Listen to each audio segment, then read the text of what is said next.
สบายดีเด้อมื้อนี้วันที่11เดือน5ปี2018ทีมงานแฮปปี้อาเซียนลาว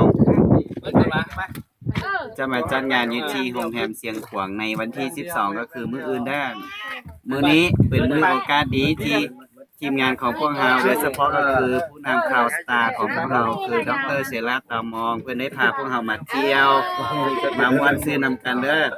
จึงได้ถ่ายคลิปวิดีโอนี้เก็บไว้เป็นประวัติศาสตร์ของทีมพวกเราไว้สุดยอดเลย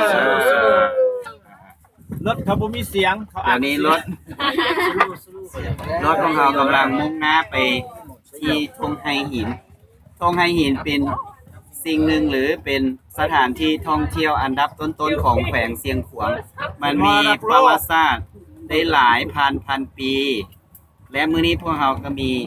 ไกด์พิเศษเดินทางมาจากอเมริกาเบิ่งคนอยู่ทางหน้าพี่เด้อตอนนี้กำลังขึ้นไปตรงไหน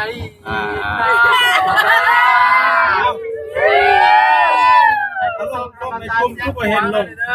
ช่วยถ่ายแล้วบ่ลงสุดยอดดี